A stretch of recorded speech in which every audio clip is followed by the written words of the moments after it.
अब देखिए fourth question देखते हैं इसी का, प्रोजेक्टाइल का। Projectile path of two particles are given as in figure, then analysis different quantities related to projectile. तो अब देखिए ये दे रखा है हमें दो प्रोजेक्टाइल, एक ये है और एक ये वाला है, ये फिगर गिवन है हमें। फर्स्ट की हाइट h1, सेकंड की height h2।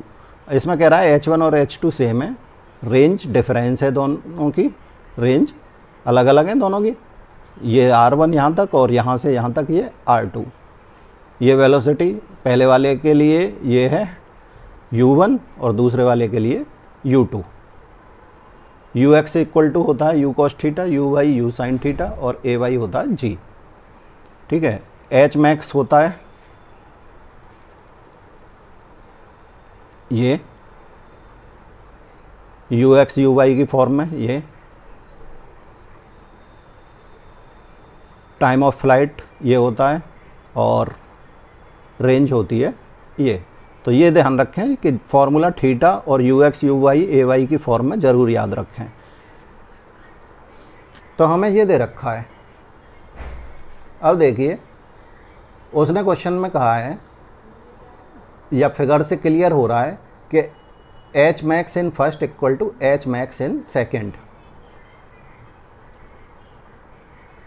h max in first equal to h max in second. और h मैक्स किसके बराबर था? ये था u y का square upon twice a y।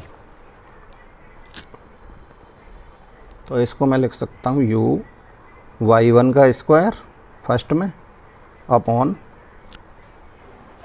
Twice a y।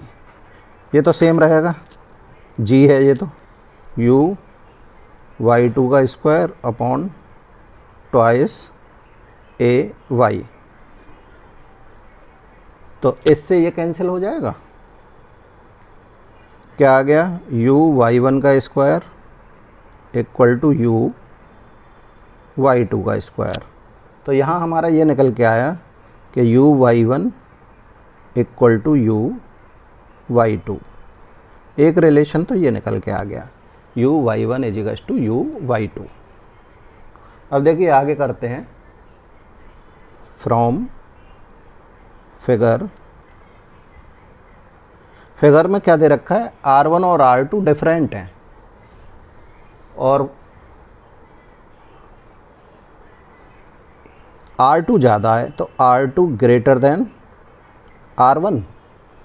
अब r के लिए फॉर्मूला क्या थे? ये थे 2ux uy अपॉन ay और ग्रेटर देन 2x1 y1। ये ले लें, ay तो सेम है दोनों के लिए, ux2 uy2 अपॉन ay। तो यहाँ ay से ay कैंसिल हो जाएगा। ठीक है, अब देखो ऊपर हमने रिलेशन निकाला है u y1 equals to u y2। u y1 equal to u y2 दे रखा है, तो u y1 और u y2 भी कैंसिल हो जाएगा, 2 से 2 भी कैंसिल हो जाएगा। तो क्या निकल के आया? u x1 greater than u x2। तो y में तो वेलोसिटीज़ क्या थी? दोनों के लिए बराबर, लेकिन x में वेलोसिटी x1 की ज़्यादा होगी x2 से, तो ये निकल के आया।